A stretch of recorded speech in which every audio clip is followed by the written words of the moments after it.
Don't try to fix all of your teacher problems by thinking about what happens in the classroom and what you do as a teacher. Think about the things that you are doing outside of teaching and ask yourself, how does that contribute to my skill as a teacher?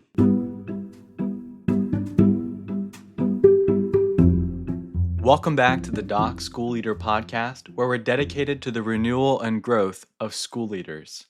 I'm your host, Kyler Martin. We hope to help you lead your school community with greater wisdom and courage. Transformative schools need effective leaders, and effectiveness requires patient training. Here we go.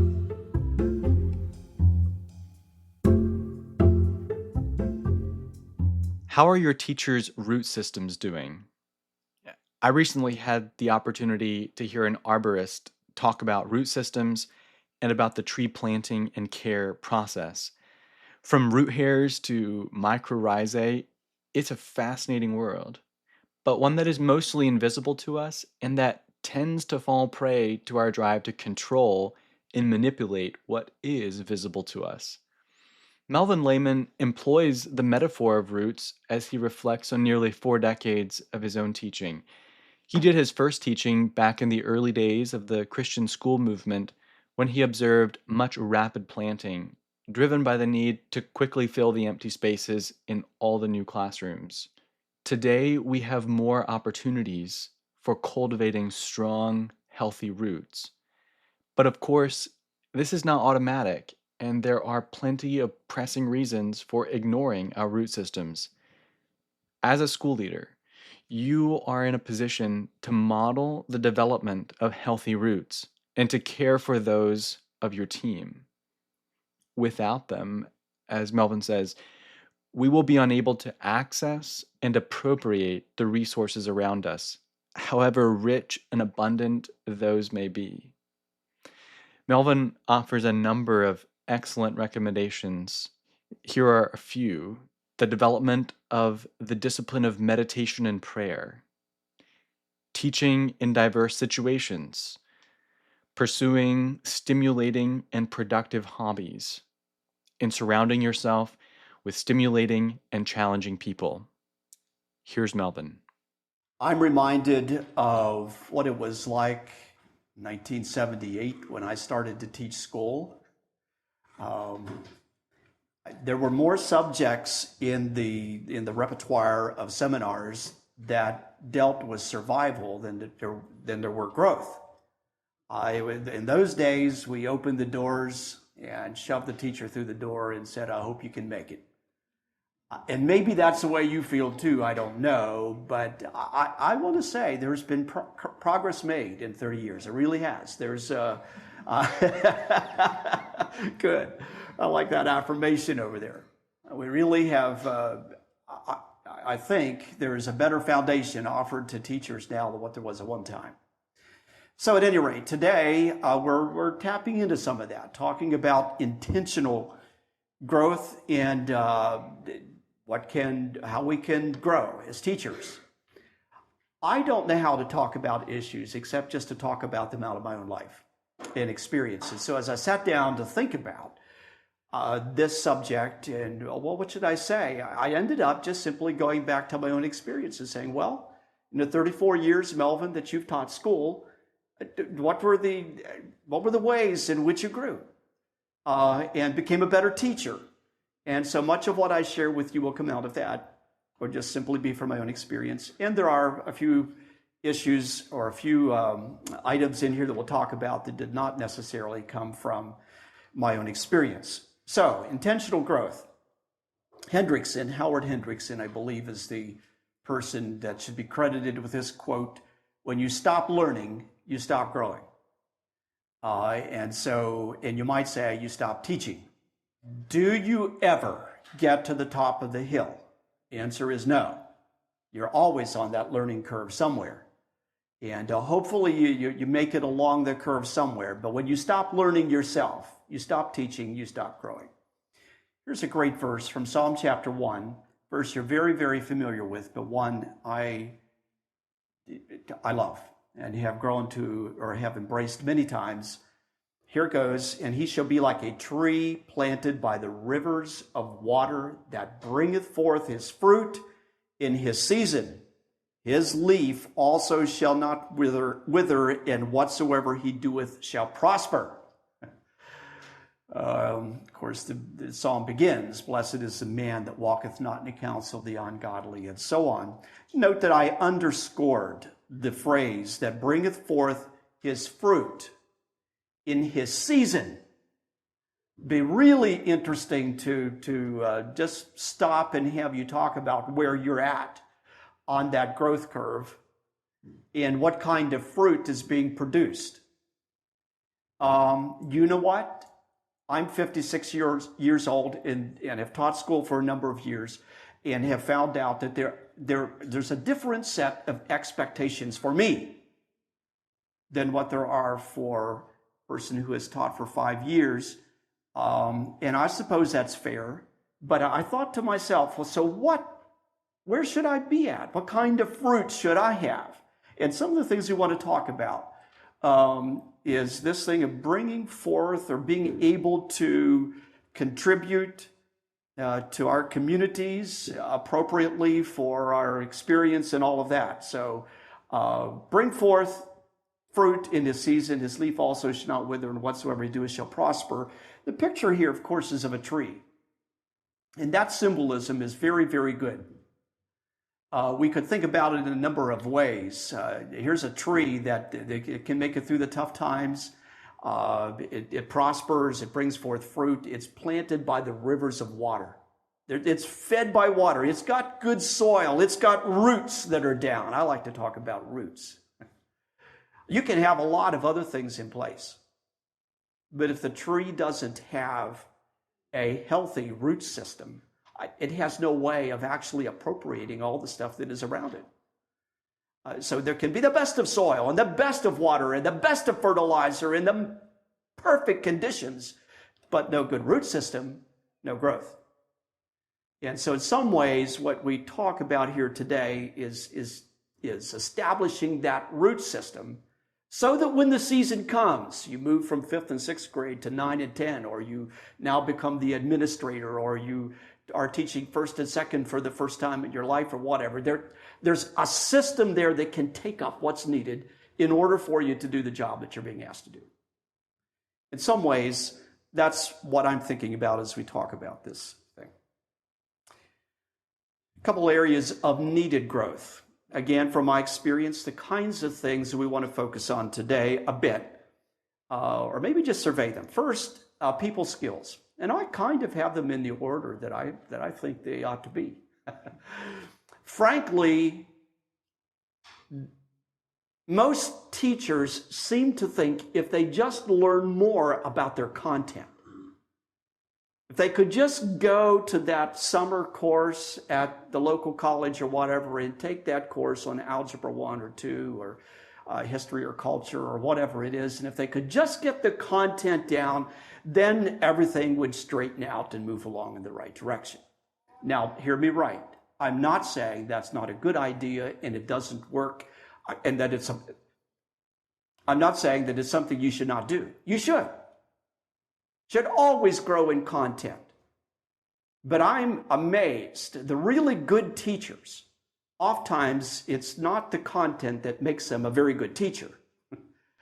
It's other issues. And so you have to begin here, I think, with people skills. Now I use the big word here, sociology. How do people get along with each other? How do we interact with each other? And it seems to me as though there has to be some movement and growth here over the years, or at least there ought to be, where you have a greater and greater and greater capacity to sit down with that. I take it, Brother John, you were talking about disabled students or learning disabilities or whatever. A greater capacity to actually analyze, think, interact, encourage, move that student along to success. People skills. And that's a whole subject in itself. We could spend the rest of the time talking about that one, but that's a big area I think we need to do better at. Organization, classroom management. I think in my 34 years of teaching, in particular as an older teacher, the questions I get asked the most often The ones that repeat themselves over and over again are typically classroom management questions. Actually, how to manage and make that classroom work. Notice the term I'm using here is organization. What's the simple term here, the phrase? Do you have your act together when you walk into the classroom? I'll be honest with you, most of the time I feel like I don't.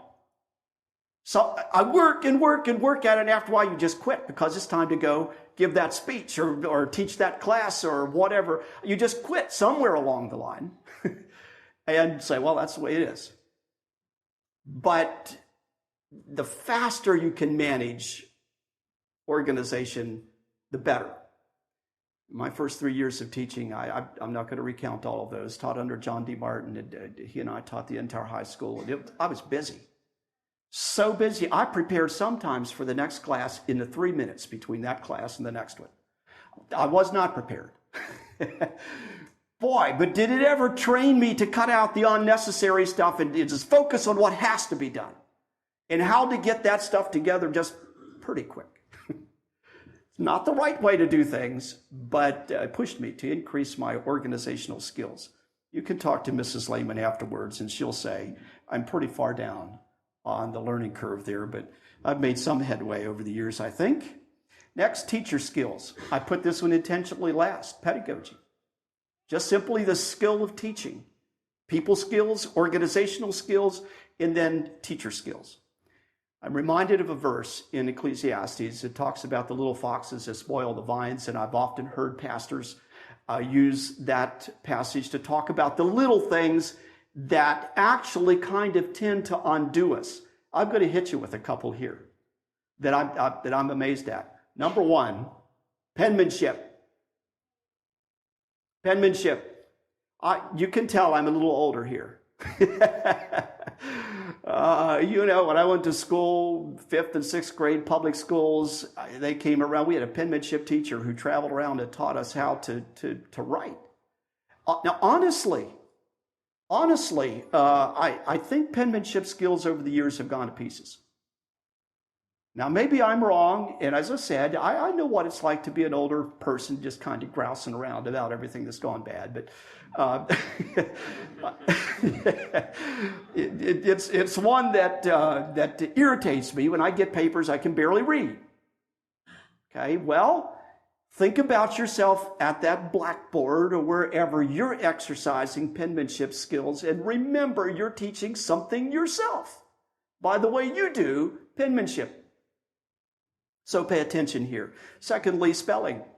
There's nothing as unhandy as being at the front of a classroom trying to teach a class and about 50% of the words you don't know how to spell. Okay? Now again, don't hear me getting all over whatever. It's just that I do know that I taught with a teacher, master's degree. Bright, a good person in a lot of ways. But to this day, the students who had him will make fun of his spelling. He was forever. You can see him up there kind of fumble around a little bit, and after a while he'd kind of write something down, hope it was right. You know. Again, don't hear me looking down my nose. I know that I'm just pointing out it's an issue. Speed reading. I'm not a good speed reader. The person you need to talk to here is Steve Brubaker. He can read books faster than anybody I've ever known in my life, and somehow pick up all of the content. But if you're a slow reader, you can see that this is a skill that's going to slow you down in terms of your skill as a teacher. Vocabulary, just building vocabulary, communication skills, they all speak for themselves. My point here is there is no panacea. One little simple thing that fixes it, and so now this is the area, if you grow in, you'll be a good teacher. It really is a composite. And a lot of times, your really good teachers have just paid some attention to the little foxes, kind of worked at them a bit. I'll tell you a story here in a bit about one that I had to work on, still working on, but I'll wait till we get to it. So those are the three biggies: people skills, organization, teacher skills. We need to be growing in. Now, specifically, to grow intentionally, I believe I have about 12 points that come out of my own personal experience, and I share them with you. No attempt here just to be pious and holy, but I mean this for what it says. Develop the disciplines of meditation and prayer. You teach out of who you are. And who you are is defined the best by who you are in Christ, or your perception of God and your perception of how he's working in your life and the lives of people around you. There are no shortcuts here. I can't say I have done this 100% of the time, but the most productive moments of my life, of my day, are somewhere between 5 o'clock and 7 o'clock in the morning. And during that, sometimes a little earlier, sometimes a little later, but right in that section of time is when I sit down and I pray and I meditate and I think, and then I begin to read, and it feels like that's the time when I could soak it up and I could get somewhere with it. If I'm doing it at school, of course I can do it there, but just not as well. So the discipline of meditation and prayer, Psalm 119 is true.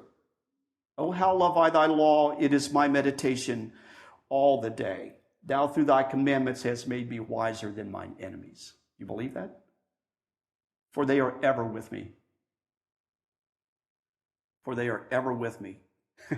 They're in your classroom sometimes, or at least it feels that way. I have more understanding than all my teachers. For thy testimonies are my meditation. I even understand more than the ancients. Socrates, Plato, give the list. All those people that we look at, I understand more than them. Why? Because I keep thy precepts. I literally believe that. The fact of the matter is, these are not just words that are spoken to make us feel good about doing a little devotional. A teaching that flows out of a relationship with God and an understanding of God's will and what he intends for his people is good teaching. And I just suggest that one number one, to grow intentionally. Number two, be wholesome and be holy. Listen carefully. Growing as a teacher happens as much outside of the classroom, if not more, as it does in. If you need to grow, how do I want to say this? One of the reasons that I still do a little farming and I still do a little mechanical work. I grew up as a farmer with my dad on a dairy farm, and I was trained as a mechanic, did diesel mechanic work for a number of years in my youth, and worked on baler knotters and all those kinds of things. I still do those things off and on. It's good for me. Teachers have a tendency to be, what should I say, not complete people sometimes. Not speaking that to you, but do you know, you know how it is. You have those Google-eyed glasses and you're poring over books and you're computer whizzes and you're this and you're that and you're the other thing. Well, be more than that. Be wholesome. Even the business of taking care of your body is important. A healthy body is a good body to bring into a classroom. Okay? And I told you, I've had Crohn's disease. So I know what it's like not to feel healthy. I know what it's like to feel healthy. But to be wholesome is to go out there and do a little running, do a little playing, do a little jumping, work hard, have some skills. And that's what I mean by this. Don't try to fix all of your teacher problems by thinking about what happens in the classroom and what you do as a teacher. Think about the things that you are doing outside of teaching and ask yourself, how does that contribute to my skill as a teacher? For me, that has been a very important point. Third, accept new assignments. Here's I want to tell you the story. Now, you're going to pick me apart here on this, and it'll be okay because this will sensitize you to my speaking ability. When I first started teaching school, one of John Martin's friends told him, you know what? I wouldn't teach with a fellow whose English is that bad. Well, you know how high that made me feel. So, I didn't put it in the list here, but humility is a very important one. Here's what I said to John. I said, okay, you know what? That's an area that I should work on. How would you recommend I work on it? He said, well, I'll tell you what. This year we'll have you teach 7th and 8th English. Oh, I hate English. And what we'll do is once a month, I'll point out to you where there's a problem with your usage and that type of thing. And we'll just work on them one at a time. And while you teach and while you speak and while you have those English students, we'll work at this problem. I gulped and said, okay. That's what we'll do. So I taught that year a course that is probably one of my least, somewhere down on the list anyway, of the courses that I enjoy teaching. But I did that because I wanted to grow. And it will take some humility if you want to grow. Sometimes you just simply have to take it on the chin. I wouldn't teach with a person who has that bad of English. Take it on the chin and ask yourself, so what am I going to do about that? Whether he would or not, it's not the point. The fact of the matter is, I have an area in which I need to grow. So, accept a new assignment that will push you hard in an area where you need to grow. That's the point here. Fourth, accept challenging assignments. If you'll always take the easy ones, well, the growth curve is not as sharp. There's a limit to this, and please understand, you can't take on 3 new challenges this year and expect to come out at the right place. But take on a few. A new challenge, one that you're outside of your comfort zone. You're getting pushed around. And just go right ahead and jump into that thing and see how it goes. This year I'm being forced into one. I think that Mr. Miller and the high school staff has decided to go to block teaching. I'm not all that familiar with that. I haven't done much of it. It's coming on this year. So I don't even think I have the opportunity to accept or reject. That's kind of like it's on me. But new challenges, face them and embrace them and enjoy them and grow with them is the way to do those things. Fifth, read widely and with a plan. Notice with a plan. If I actually listed for you the books that I have read in the last 3 years, you might be surprised with the small number that they are. I didn't list them, so I'm not quite sure how many books they are. One of the reasons they are relatively small is because I try to be careful to read things that really are going to be helpful. Do I ever read a novel? Yes. But when I do, I actually try to think to myself, how will this be helpful? No, I know sometimes we just read for fun, and I'm not telling you that you can never do that. I'm just simply saying that read widely, but read with a plan. What is it that you want to know? Somebody just gave me 4 volumes of World War I. They must be that thick, a total. I must admit, they know I enjoy history, and so they purchased these books for me. And I know they're going to ask me, have you read those books? And I'm kind of, leafing through them and trying to find the pieces in there that are pertinent and all of that. But, I think I'll develop a plan to read through them, okay, and find some see what's there that could be mine from those books. Read classics. Leo Tolstoy, I enjoy reading Tolstoy's books. Read books that are deep and profound and stimulating. Try to stay away from the ones that are really light. You heard me say there's a time to read some light stuff. I'm not arguing that point, but that certainly should not be the general diet of a teacher who is learning and growing. Sixth, teach in diverse and unusual scenarios. Really, if you have these opportunities, take them. Let me give you a couple of them that, for me, have been It's been good to do. For 15 years back in Chambersburg, I every Thursday evening went to a Bible study, a prison Bible study. Let me tell you, when you're sitting in front of inmates, wide variety, all kinds of backgrounds and this and that and the other thing, it pushes you differently than when you're in a classroom of Anabaptist children who have had some training and so forth. Methods change, approaches change. In fact, in prisons, you learn to be really fast on your feet because you never know what's coming. So that was one for me. Another one was Sheila and I took a group, went to Canada 1 year, and I taught Bible school up there among the natives. I'll never forget running into a situation. I was supposed to teach 8th grade out at, I believe it was Poplar Hill. And got there were no students. Well, what fun. So the gentleman in charge there said, I don't know what we'll do.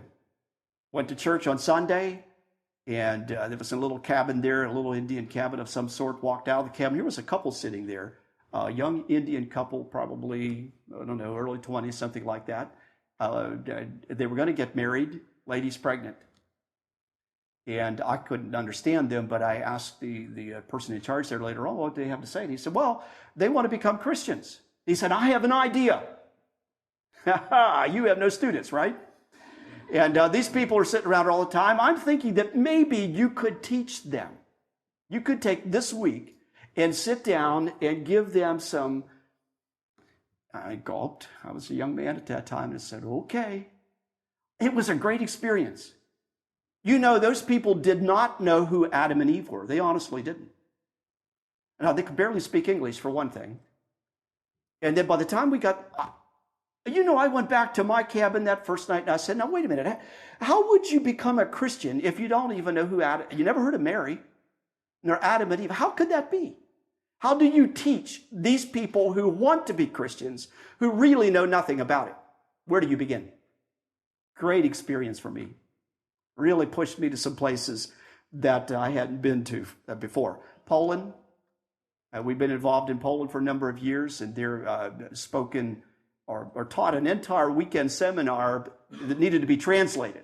And if you've ever taught with when you have to be translated, it makes you teach differently.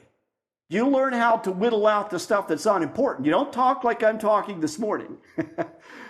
You get that stuff down to a place where you're saying the essential things. You're trying to say them as clearly as possible. That's a good discipline for a teacher. It really is.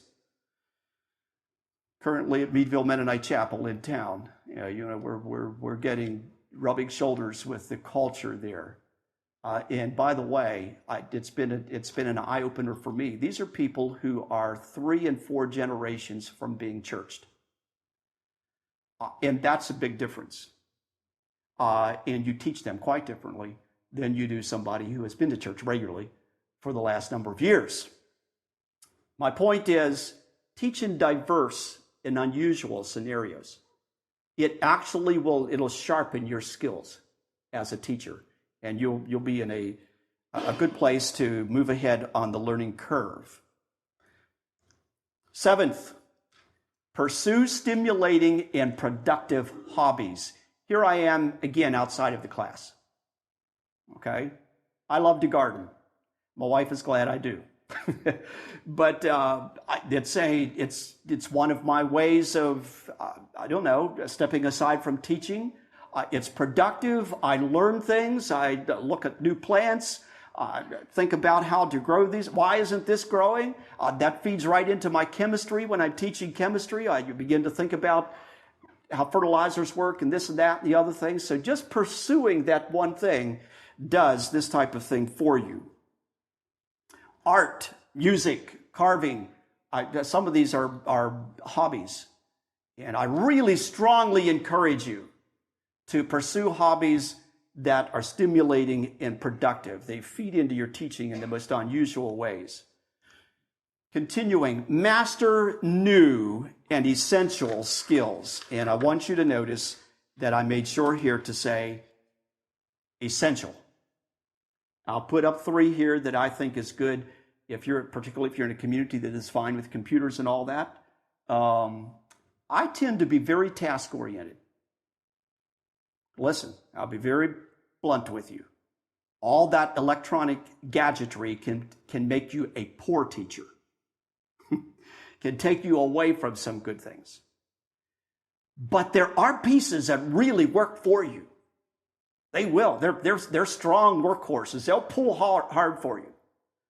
When I find one of those, even if I am a little older and have gray hair, I will tackle it. I will learn that skill because I know it's a very powerful skill. So word processing, I think probably most of you, spreadsheets, very, very, very powerful in their capabilities and capacities. And as a teacher, if you have opportunity, you need to learn that. And quite frankly, much to the chagrin of some of the administrators around here, I'd far rather use that spreadsheet than the grading programs that are used in many schools. They drive me crazy because I'm not quite sure how the thing works. It's a skill to learn. So I figured out by now that that's what administrators are going to pitch at you, so I may as well learn it. But with that spreadsheet, I can just do with a grade whatever I want. I can manipulate that thing and add and subtract and fly around. And I mean, it's honest now, mind you, but I'm just saying that you've really got options in front of you if you know how to run that spreadsheet. So I run two, actually. At my computer down in my office, I have a grade book, and that grade book is Excel sheets. And then I enter those grades from there into the program that the school uses here. Just saying, but that's task-oriented, you understand? It's something that I use. So I'm going to take the time to master it. PowerPoint, I keep telling people it's the last frontier for me. You see a couple things up here. The next piece that comes along, I'm done. I'm quitting. That's probably not quite true.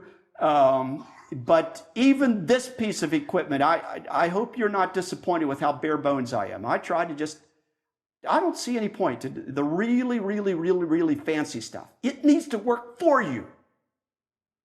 If they begin to consume time and energy that actually could be far better spent in studying more into the subject or whatever, discard it. Don't do it.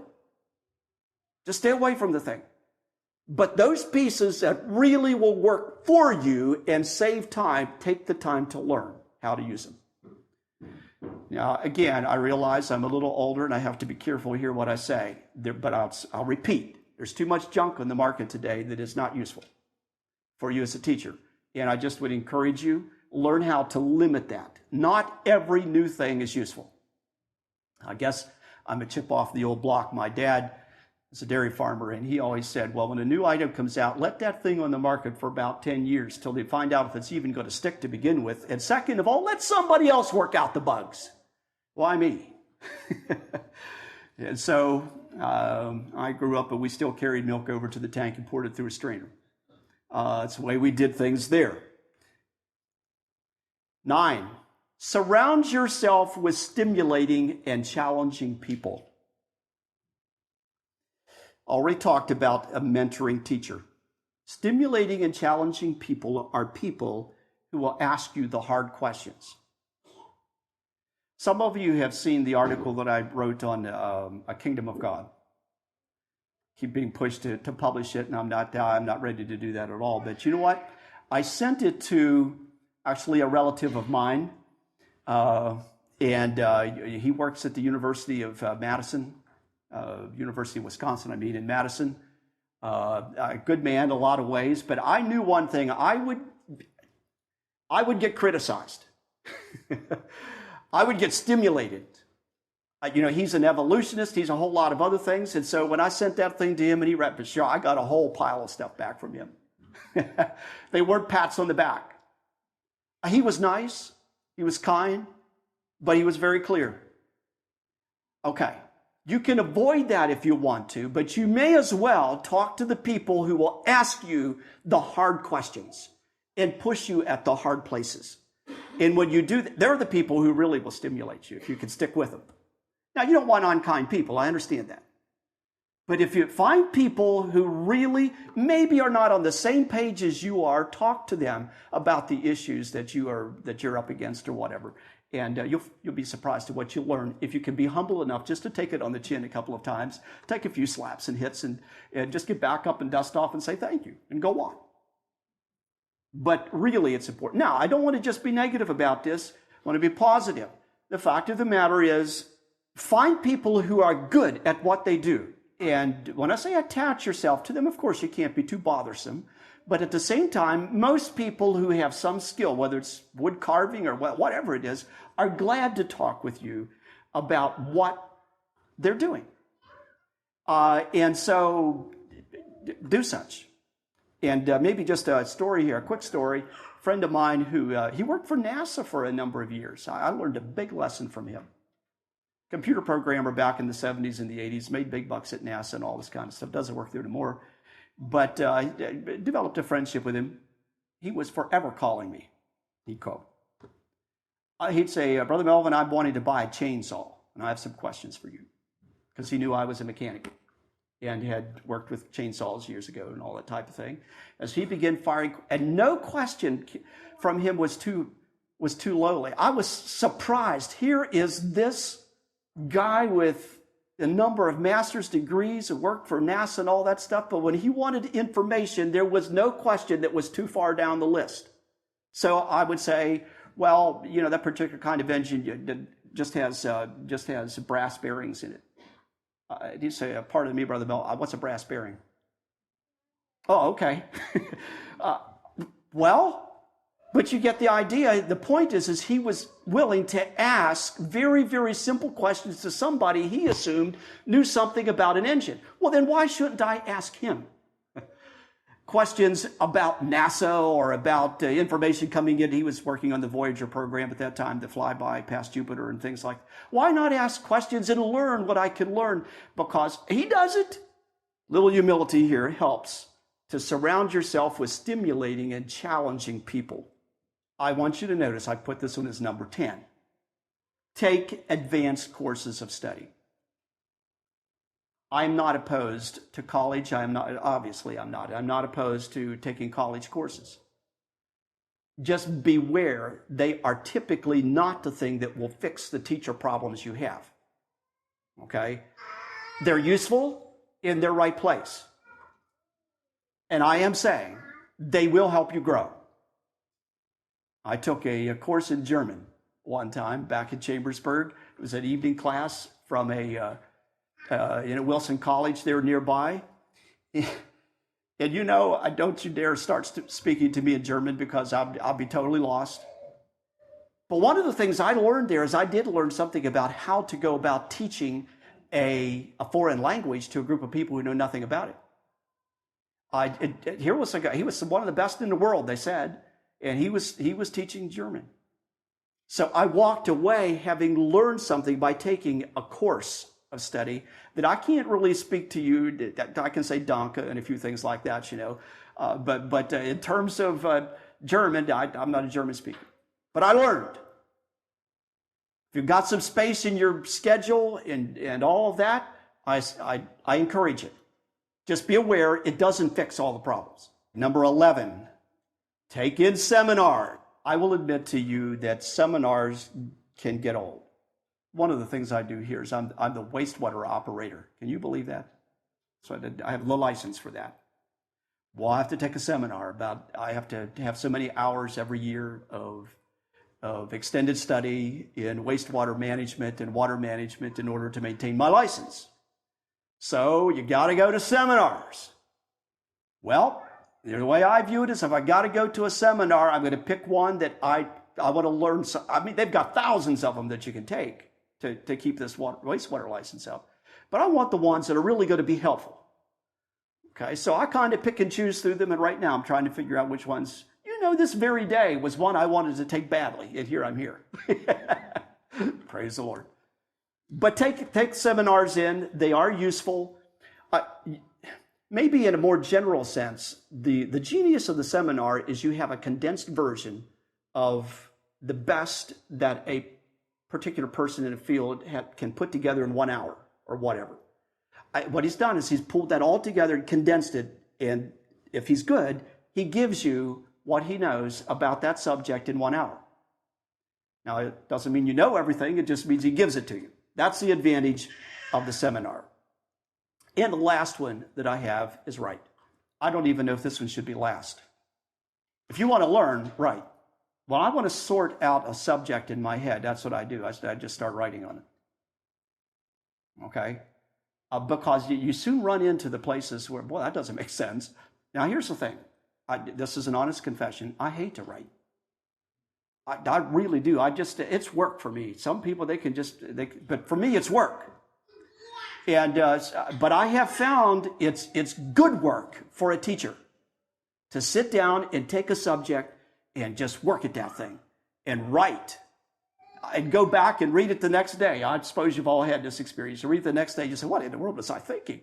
That doesn't make any sense. And discard it, start again. So I encourage you to do some writing as you grow as a teacher. Just a verse or two here for you. But other fell into good ground. Talked about roots and soil, and brought forth fruit, some 100-fold, some 60-fold, some 30. And who hath ears to hear, let him hear.